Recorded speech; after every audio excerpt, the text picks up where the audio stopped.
आमनेर तालुक्यातील ताज्या बातम्या व ठळक घडामोडींसाठी पाहत राहा JBN महाराष्ट्र।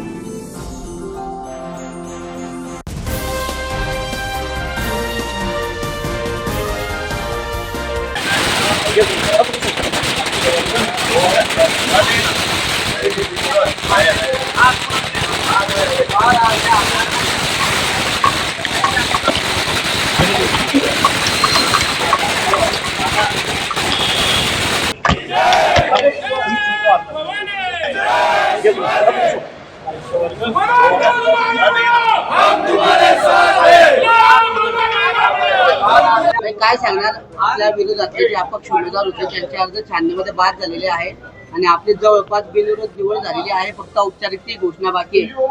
कसा आनंद व्यक्त करत आहे?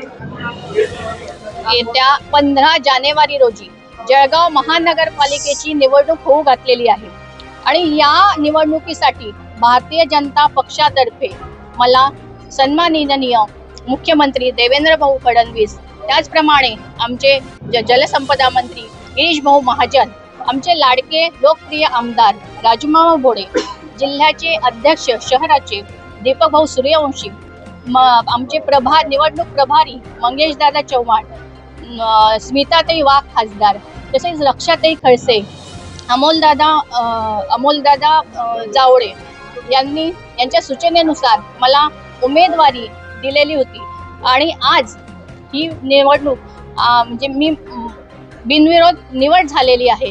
याचा सार्थ अभिमान आहे आणि आनंदही आहे। सर्व पदाधिकारी असतील, सर्व नेते मंडळी असतील आणि सगळ्या वार्डातील नागरिकांचे मी मनापासून खूप खूप धन्यवाद देते, कारण की गेल्या 10 वर्षापासून मी महानगरपालिकेमध्ये नगरसेविका म्हणून काम करते आहे आणि त्याच कामाची पावती आज मला इथे मिळालेली आहे। बिनविरोध होताना अतिशय आनंद होतो आहे आणि सर्व पदाधिकारी असतील, सगळे नेते मंडळी असतील, सर्व माझ्या प्रभाग क्रमांक 12 मधील सर्व मतदार बंधू भगिनी असतील, यांचे मी मनापासून खूप खूप धन्यवाद मानते आणि खूप खूप कृतज्ञता मानते। हो, तिसरे 3 वेळेला मी निवडणूक जिंकलेली आहे आणि याचा मला आनंद आहे आणि प्रभागामध्ये जी कामं झालेली आहेत त्याचीच ही पावती आहे आणि जे आमच्या सन्माननीय सर्व नेत्यांनी जो माझ्यावर विश्वास ठेवलेला आहे ते माझ्यासाठी खूप अभिमानाची गोष्ट आहे। ताई, आपल्या निमित्ताने भाजपाचं खातं जे आहे ते महापालिकेत उघडलेलं आहे।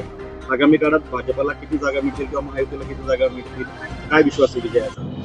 नक्कीच महायुती म्हणून जळगाव शहरात चांगल्याच प्रकारे जागा येतील आणि आम्ही सर्व कार्यकर्ते जोमाने कामाला लागलेलो आहोत आणि आता माझी बिनविरोध झाल्यामुळे माझ्या वार्डातील जेवढे नगरसेवक आहेत बाकीचे राहिलेले त्यांच्यासाठी आणि उर्वरित सर्व प्रभागांमध्ये जिथे जिथे माझी गरज आहे तिथे मी पूर्णपणे सर्वांना साथ देणार आहे आणि सगळ्यांसाठी मतदान घेण्यासाठी जाणार आहे। मनोज, काय सांगाल? सलग चौथ्यांदा महापालिकेच्या सभागृहात जात आहेत आणि यावेळी आपली बिनविरोध निवड झाली।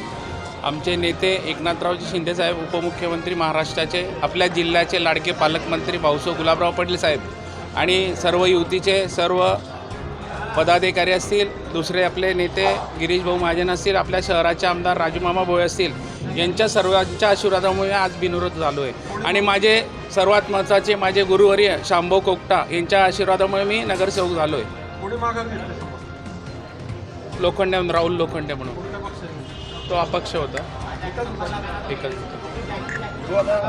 बिनविरोध निवड झालेली आहे, प्रभागाच्या विकासाचं काय रोडमॅप आहे? 100% प्रभागाच्या विकासासाठी लोकांनी आम्हाला उमेदवारी म्हणून मागणी केली होती, गुलाब बोनकडे, आणि निश्चितच शिवसेनेकडनं मला उमेदवारी मिळाली होती आणि विकास गेल्या 15 वर्षापासून आम्ही प्रभागात चांगले विकास कामं केले आहेत आणि निश्चितच गुलाब भाऊंच्या आशीर्वादांनी, शिंदे साहेबांच्या आशीर्वादांनी निश्चितच पुढेही चांगले कामं करेल। अपक्ष होता ते एवढं आम्हाला त्याचं माहीत नाही, पण त्यांनी माघारी घेतली।